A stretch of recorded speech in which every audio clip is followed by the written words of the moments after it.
Hello friends. कहानियों की हमारे जीवन में एक अलग ही जगह होती है। हर एक कहानी हमारी सोच में निखार लेकर आती है।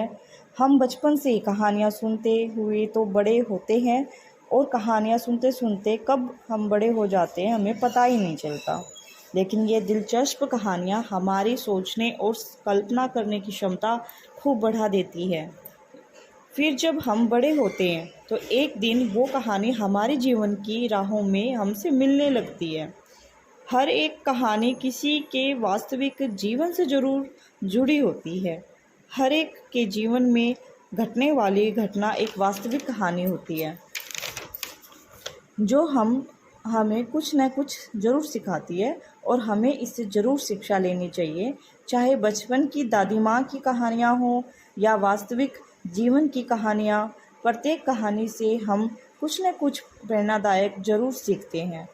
यह हमारी प्रेरणा का भी स्रोत बनती है और यह कहानियाँ हमारी कल्पना शक्ति का विस्तार करती है। ऐसा माना जाता है कि जैसे जैसे हमारी कल्पना शक्ति बढ़ती है वैसे वैसे हमारे हाथों की रेखाएं भी बदलती रहती हैं।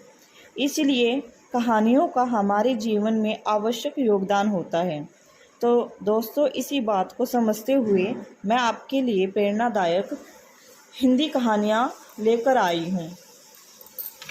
आज हमारी कहानी का नाम है चूहा और सन्यासी। किसी जंगल में एक सन्यासी तपस्या करता था।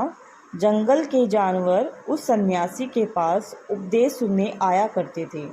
वह जब सब आकर सन्यासी को चारों ओर से घेर लेते थे और वह जानवरों को अच्छा जीवन बिताने का उपदेश देता था। उसी जंगल में एक छोटा सा चूहा भी रहा करता था। वह भी रोज सन्यासी का प्रवचन सुनने आता था। एक दिन वह जंगल में यहाँ वहाँ भटक रहा था। साधु को भेंट देने के लिए शायद कुछ ढूंढ रहा था कि एक बिल्ली ने उस पर हमला बोल दिया। दरअसल वह बिल्ली झाड़ियों में छुपकर चूहे पर निगाह रख रही थी। चूहा बहुत डर गया और वहाँ से भाग निकला और सीधा आश्रम आ पहुँचा। वहाँ जाकर चूहा सन्यासी के पैरों में गिर पड़ा और भयभीत स्वर में उसे अपनी दास्तां सुनाने लगा। इसी बीच बिल्ली भी वहाँ आ पहुँची। उसने सन्यासी से आग्रह किया कि उसे उसका शिकार ले जाने दी।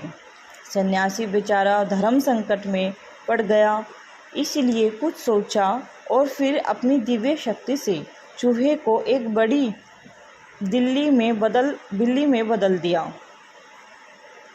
उसने अपनी दिव्य शक्ति से चूहे को एक बड़ी बिल्ली में बदल दिया। अपने से बड़ी बिल्ली को सामने देखकर पहली बिल्ली वहां से भाग गई। अब चूहा बिल्कुल चिंता मुक्त था। अब वह किसी दूसरी बड़ी बिल्ली की भांति जंगल में विचरण करने लगा। दूसरे जानवरों को डराने के लिए वह जोर से गुर्राने भी सीख गया था। बिल्लियों से बदला लेने के लिए वह उनसे भिड़ जाता और बहुत सी बिल्लियां उसने मार डाली थी। लेकिन चूहे का यह चिंता मुक्त जीवन ज़्यादा लंबा नहीं चला। एक दिन एक लोमड़ी ने उस पर झपट्टा मारा। अब एक नई समस्या उठ खड़ी हुई। उसने यह तो कभी सोचा ही नहीं था कि बिल्ली से भी बड़े और हिंसक जानवर भी जंगल में मौजूद हैं जो पल भर में उसे चीर फाड़ सकते हैं। वह अपनी जान बचाने के लिए भागा। किसी तरह वह लोमड़ी से बचकर फिर सन्यासी के आश्रम आ पहुंचा। वह दोनों सन्यासी के सामने खड़े हो गए। सन्यासी ने चूहे की परेशानी देख उसे बड़ी सी लोमड़ी में बदल दिया। अब अपने से बड़ी लोमड़ी सामने देख पहली लोमड़ी वहां से भाग गई। बड़ी लोमड़ी का आकार पाकर चूहा फिर चिंता मुक्त हो गया और जंगल में अपनी स्वेच्छा से घूमने लगा। लेकिन उसकी खुशी ज़्यादा दिन नहीं टिक पाई। एक दिन वह जंगल में घूम रहा था कि एक शेर ने उस पर झपट्टा मारा। किसी तरह चूहे ने अपने प्राण बचाए और वह वहाँ से भाग निकला और फिर आश्रम आ पहुँचा। सन्यासी को दोबारा चूहे पर दया आ गई और उसने उसे शेर के रूप में परिवर्तित कर दिया। सन्यासी का यह सब करते समय यह सोचता था कि चूहा उनका पुराना शिष्य है, छोटा और कमज़ोर प्राणी है। हिंसक जानवरों से उनकी रक्षा करना उनका कर्तव्य है। शेर का रूप लेकर चूहा जंगल में निडर घूमने लगा। बिना कारण ही उसने जंगल के बहुत से प्राणियों की हत्या कर दी। वह जंगल में राजा की तरह बर्ताव करता और बाकी जानवरों को वैसा ही आदेश देता था जैसे कोई राजा देता है।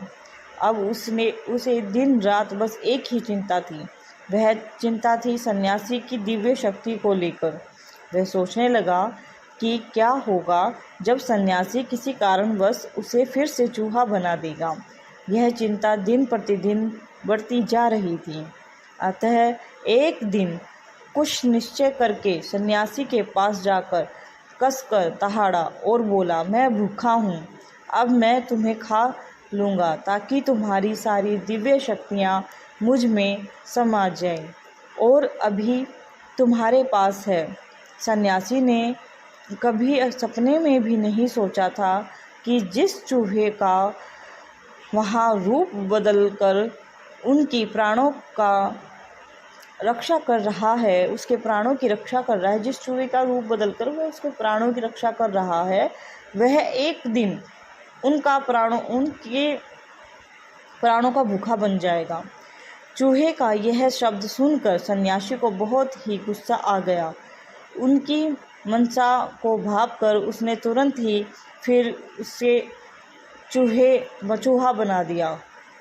अब चूहे को अपनी गलती का एहसास हुआ। उसने अपने बुरे बर्ताव के लिए सन्यासी से माफ़ी मांगते हुए उसे फिर से शेर बना देने के लिए कहा, लेकिन सन्यासी ने उसे लाठी से पीट कर वहाँ से भगा दिया।